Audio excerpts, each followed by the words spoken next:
Welcome back to Aggressive Physics. Once again, my name is Mr. Predwicki, and today is going to be day 1. What is physics? Students taking physics often have the question, what types of topics will we be covering? A lot of people come in with preconceived notions of physics in terms of television and sitcoms. One of the most popular ones right now that deals with physics is the Big Bang Theory. Sheldon Cooper is a classic example of a physicist, a theoretical physicist, and some of his friends are also physicists, and the show is quite popular in sitcom and in reruns. What I'd like you to do now is take out your scaffolded notes, and we'll start discussing what physics is. As far as the definition, what I'd like students to do now is write down some of the things that they think physics is. There's a spot to put your brainstorm. If you're in class right now with other students, I'd like you to brainstorm together and write down things that you think physics involves. If you're by yourself, I'd like you to make a list of 5 to 10 things that physics means to you. I'll give you some time to do that, and that will be in the section entitled Brainstorm.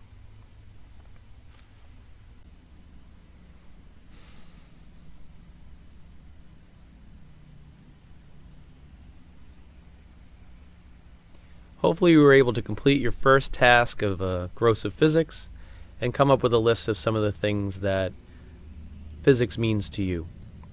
I've done this countless times with my students, and I made a list of some of the things that they think physics is during their first day or two of class. Most people think of physics as a series of equations, some more difficult or very complex, hard to understand. And what I find is that we need to break down that barrier of the mathematics being the entire scope of the course and get down to a more basic understanding. Some of the things that students listed in the past are gravity, Newton's laws, motion, how things work, formulas and equations, forces, pushes and pulls, mathematics, laws that define everything, the universe or the world. Some people thought of physics as velocity and speed. A number of students thought that there were awesome teachers teaching physics. And some of the honorable mentions were sound, light, magnets, friction, mass, velocity, time, or energy. Each one of these things involves physics in some way. The entire course is a conglomeration of many of these topics. Introductory physics covers motion, covers energy, covers waves, electricity, magnetism, and modern physics. As far as Webster's dictionary, it defines physics in a very specific way. According to the dictionary, it's a science that deals with matter and energy and their interactions. Now that's a very basic definition, but since physics is a basic science, it hits the nail on the head. Physics deals with everything. Every science that you've taken has probably been compartmentalized. Biology deals with just life science. Earth science deals with minerals, rocks, the Earth's motion through the universe, the solar system and planets, stars, and other things like that. Chemistry deals with the subatomic universe, dealing with atomic structure and how atoms interact with each other to form molecules, how subatomic particles interact with each other with electromagnetic forces, with gravitational forces, with bonding, etc. Now, as far as the Webster's dictionary definition, where it's a science that deals with matter and energy and their interactions, everything that you dealt with in biology, chemistry, and earth science also has objects that interact with one another. So physics is involved in all the basic sciences, and all the basic sciences involve physics. Some of the things we're going to cover, like I said already, is motion. We're going to talk about one-dimensional motion. Objects moving along a train track, for example, going left or right, up or down, east or west. Other objects will be in 2 dimensions. We'll have graphical representations of that, where you have not just an X direction but a Y direction. Some of the things you learned in math class about graphs will be important when we deal with two-dimensional motion. We'll have constant motion, objects that move at a consistent rate. We'll also have accelerated motion as well. Another topic we'll cover is energy. Energy can be stored, energy can be of motion, energy can be internal, can be external, and there are different types of energy and their transformation from one form to another. Forces is a big section of the course, and it'll involve pushes and pulls, Newton's laws, friction. We'll talk about inclined planes and pulleys and how gravity can be used to pull things sideways. Although gravity works vertically, if we connect an object to a pulley, we can have the pulley pull an object down. So a mass can be pulled by the Earth's gravitational pull, and if it's connected to a pulley, that force can be translated 90 degrees to pull an object sideways. It can even be used to pull objects up or down inclined planes, and we have to deal with angles and trigonometry in that case. We'll talk about waves. We'll talk about waves in terms of water waves, in terms of sound waves, in terms of light. We'll even talk about electricity. We'll talk about static electricity, objects that have excess charges and how charges can be moved from one object to another. We'll also discuss current electricity, lights, light bulbs, resistors. We'll talk about things that are in series and parallel. We'll then get into atomic structure. We'll discuss the subatomic particles. We'll discuss the proton, the neutron, the electron, and we'll even discuss how the quarks are made up of, or those subatomic particles are made up of quarks, which are even smaller building blocks of matter. Over the years, we've gone from a Greek model where the atomic structure is the smallest thing to a subatomic structure to a subatomic structure where quarks are involved.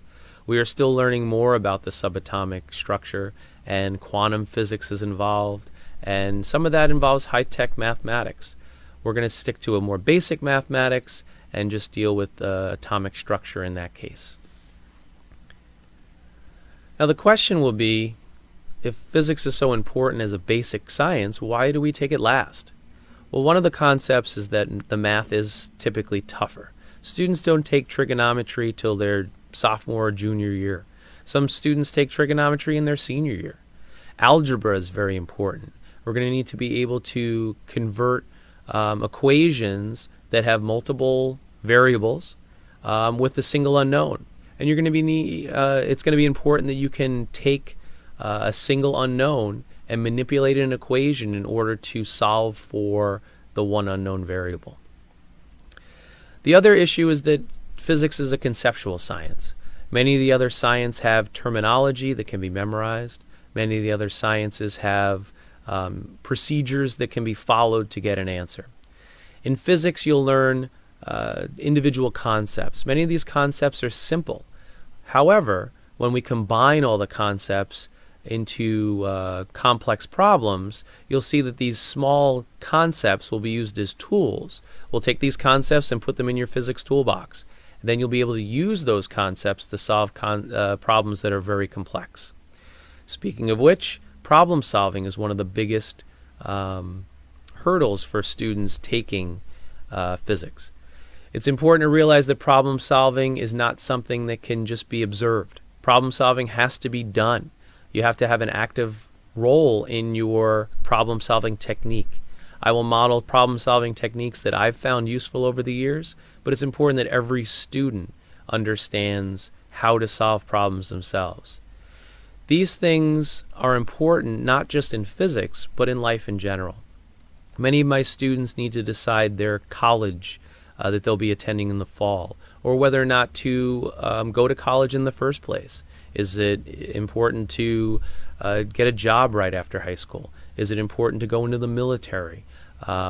Should college be a 4-year versus a 2-year? Should you go into a 6-year program that will ultimately end in a master's degree, or just go straight through a PhD program? Every one of these decisions is a problem. And what we're going to learn is that it's important to take those problems and break them into smaller, more manageable decisions. Each problem, such as what college to attend, needs to be discussed in smaller and smaller pieces in order to solve that ultimate problem. Now, some students won't continue in science. They'll study different areas of higher education, in the business world, in the arts, maybe strictly math, maybe statistics, maybe finance. Well, it's important to realize that no matter what, people will be solving problems their whole lives. From buying a house to deciding whether or not to get married to someone, ultimately having kids. These are all things that people need to decide whether or not they're going to do as they move on throughout their lives. Understanding general problem-solving techniques will help students and ultimately adults make those decisions as they move forward throughout their lives. So for students who may think that this was the final step in their physics journey, it's important to realize that the skills you learn here, although if you don't continue in physics, you won't need to solve for the final velocity of something or the acceleration or the amount of energy, you'll still be solving problems throughout your life. So it's important to realize that although physics is a science that deals with matter and interaction between objects, it's a science that will help you throughout your life. And that concludes day 1 of our notes. Thank you.